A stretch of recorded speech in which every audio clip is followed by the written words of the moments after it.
So what's new in version 2? So it's a complete redesign from version 1, made it a bit more streamlined, so it's easy to use, better flow, and easier to modify and change data as well. So some of the list data had drop downs for things like kilowatt ratings and various other things. You can now add your own values as you go along while using the application. It's easier for Jake and his team to actually change the forms. If you want them to actually add new fields to forms, we can customize them a lot more simply. Should be a lot easier to support and scale as well. It's now got a Microsoft Dynamics backend, so it uses an Office 365 Power Apps 2 license. And as we said, you can now re-receive. So if someone's booked something in wrong, chose the wrong customer, wrong manufacturer, they can go back through and choose the correct values. There's also option just to receive the products. If you don't want to do the inspection and assembly phases, you can just simply book it in and receive a job straight into EMiR. And you can actually buy workshop routing just as a receive-only product, but obviously the full product also includes inspection and assembly. And basically the forms in version 2 have been optimized based on the usage that we've seen in the original version that's gone out. So customers have again fed back and said we need to have this field, that field, etc. So we've designed the forms to match, so they should be quite a good best of breed forms. Let's take you in there then. So this is workshop routing. Okay, so I'm running it at the moment on my Surface. It's a Windows application, but as I said, it's written in Power Apps. So you launch an application from Power Apps, and you can basically access the same application from any device. Okay, so at the moment, what we have on the front screen here is what we kind of a visual management. So you've got a job list here at the moment, and you can see with each job what kind of product it is and what current state it's at. So jobs will come through from receiving into inspection, from inspection into assembly, and then when assembly is completed, they will go to a completed state. So you have a way of instantly looking. So you can basically choose if you just want to look at those in inspection or those in receiving, those in assembly, you can do so. You can just look at your motor pumps or gearboxes separately, and of course you can narrow it down by client if you want to, so you can just look at the jobs for that particular client. It's worth saying that only jobs that you book in on workshop routing can be completed on workshop routing. Okay, this creates a different kind of record, so you have to actually go through the whole part of the process from the workshop routing front end. You can also resync this, and one of the important things you can do here is to update against EMiR data. In a moment, I'm going to raise a job for you in workshop routing. And obviously, if you're going to raise a job in EMiR, you've got to make sure the data is consistent between the two applications. You can't start making up customers, departments, manufacturers, willy-nilly, maybe manufacturers you can actually, without actually affecting the integrity of the EMiR data.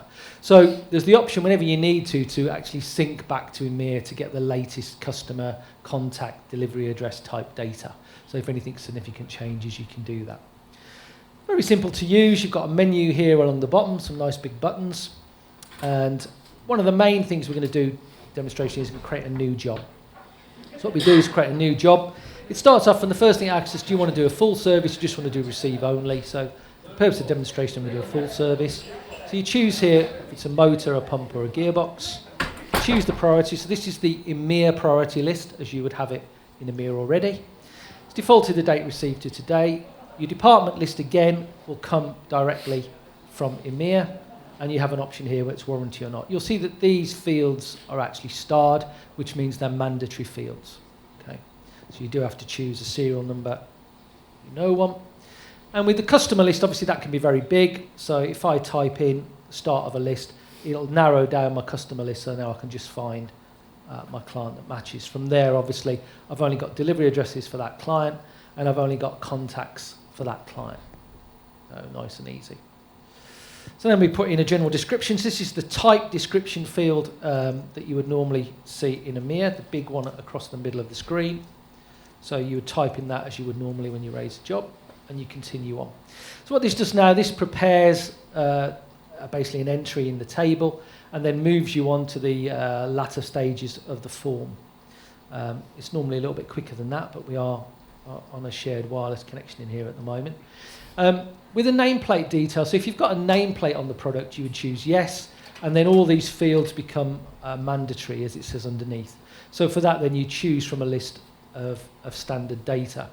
Now, with the standard data items that aren't held like that in EMiR, with the flexibility of Microsoft Dynamics, we can preload a list for you based on the fields that you want to use, or you can simply use the pen to add new entries into the same list and use them from a drop-down. So it's a lot easier to use than the previous version, which basically would only let you choose what was in the list. So it's a lot simpler to use. So again, you can choose all these values, whatever you want to do. Manufacturer list comes from EMiR Professional as well, so you can choose down and you can find it.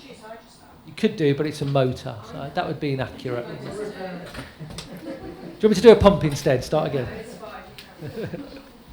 So you've got two fields for RPM, so you've got a sort of a guide amount, and then you've got the exact amount if you want to do something different. And again, you've got a volts amount, a power unit type, and exactly what the power units are. So we move on to the next page of the form. So this is the final page of receiving. A couple of the key fields on here would be the customer's PO number if you have one, so you can type that in. And again, from the EMiR perspective, we often record customer references or tag numbers if you're using asset management, so you can type those in too.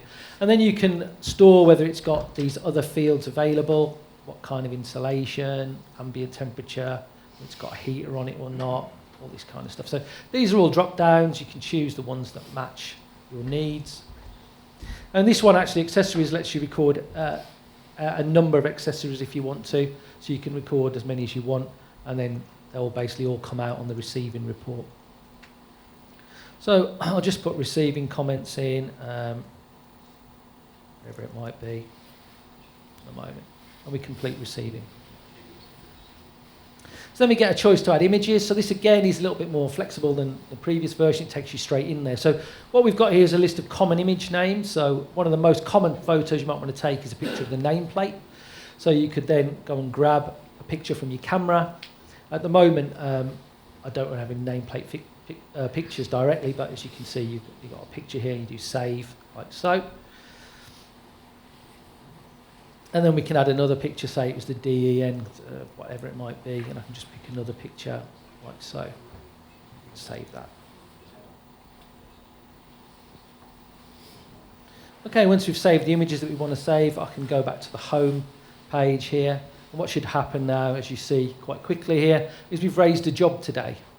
And I've gone straight into that job. Actually, let's just go back and just quickly see that. So we've got a job raised today, as you can see exactly what I typed in. And what that means is that's the EMiR job number. So here's the job that I've just raised, essentially. It's now in EMiR, so we've got our customer chosen here, we've got a job number, we've got our contact, normal service, overall of 18 motor. It's not a Hydrostal, it's a Brook Hansen, and all the different details. So we've also got in the tech details here, you can see that we've got the technical details we also captured from the nameplate point of view. What you get with workshop routing is you get a new tab, which is called job URLs. So in here at the moment, if I actually refresh this, we've got a couple of photos there at the moment. Let's just refresh it, see if there, and the receiving reports come through. So I can actually look at that receiving report now, directly on the job. So open that. So this is straight away constructed a receiving report, and as you can see what it does here, it puts the nameplate photo in the middle, and it'll put other photos on the end with whatever description we've given them.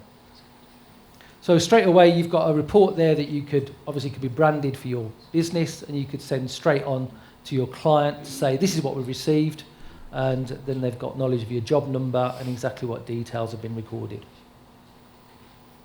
What we've also got here in EMiR, as I mentioned, is you've got photo. At the moment on our photos tab we haven't actually got any photos stored, but if I actually click on here, edit, and I actually click the download button, what that will do, that will actually grab that photo now from the cloud and actually put it and store it against EMiR. So now we have the photo stored. So this way you can actually take a lot more photos, because obviously if you're doing inspection, you're doing receiving and all that kind of stuff, you're probably taking a huge amount of photos. Take as many photos as you want. You don't necessarily want them all to show on the photos tab of the job, but if you do, you can click and download the ones you want to do. Okay, so in here we can pop back into the job. which shows us what we've got. And what we can do is we can do re-receiving, as I mentioned, which you couldn't do before, so you can change details. Or you could also go into the inspection and assembly phases. So if I just take you into inspection, just so you've got an idea of what these reports look like. It's opening a separate window in the Windows version. If you're on your tablet, it would just move to the next version. So what you've got now for the inspection part of the process is you've got a series of forms, essentially. So the data here is all sort of predefined, but again, now it's going to be easier to customize that data if you need to. Again, this is what people are currently using, so we know the data is pretty relevant. So here we've got some electrical testing detail, and obviously where there's drop downs, you can pick on these items and you can pick out the relevant details. You can actually pop in the measurements as well. So again, this is producing a report that you can send to the client with what you're looking at as inspection measurements. Then when you do the assembly part, you put the new measurements in there, and you've got the before and after picture, which shows exactly what you've done to the item. And obviously for each page you get here, you can actually make some notes. But just scroll through briefly, just so you can see. Then you've got mechanical testings. This is all about bearing conditions and seal conditions. And again, drop-down list, so you can choose what's applicable or not, and put in values for bearing values, for example, and so on. And again, put notes about mechanical testing. Then you've got some measurements. So you've got the bearing housing, in this case, and the journal sizes. And again, keyway, shaft condition, and mills. So it's all very technical kind of information. Hopefully means more to those people who understand motors than it means to me, but obviously it's the kind of detail you can capture. And then you've got a variety of ancillaries that you could have. So if any of these are actually on them, you can choose and you can fill in the results, whether they're pass or fail, and again, what values you can store against those items. Got a huge block of comments that you can type in here at the end. And then basically, you've basically got the ability then at the end of inspection, you say whether you've completed the inspection part of the task, and that will sign me off as done it, whether I've done an initial run test, and the disassembly has been completed. So if I don't complete all of these three phases, this item will stay in inspection.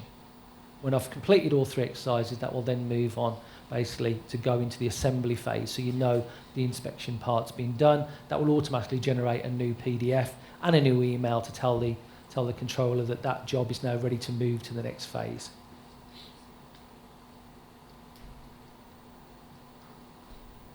So what we should see now when we come through here is that that job has now moved on to the assembly phase, which hopefully it will have done. Go back to the home here. So it's moved on now to assembly, so we've completed the inspection. And again, if we go into EMiR, depending on how quickly this arrives, if I function F5 it at this stage. Oops. Try again. Function F5, by the way, for all of you EMiR users, you should know refreshes the job without the need to click edit and save. Hopefully you all know that. If you didn't, you might actually learn something. You've actually learned something today anyway. So looks like the report hasn't come through. So the reports are scheduled. Jake, how often do they run typically? I think 2 minutes in the standard environment. We can run them as fast as you want. Okay. Available. And again, you can send that directly onto the client, save someone sitting down and writing out another report, essentially. That's basically all I wanted to cover in Workshop Room, just to give you a flavour of what it can do. There we go. So the inspection reports there. Let's just quickly have a look at that at the moment. There we go.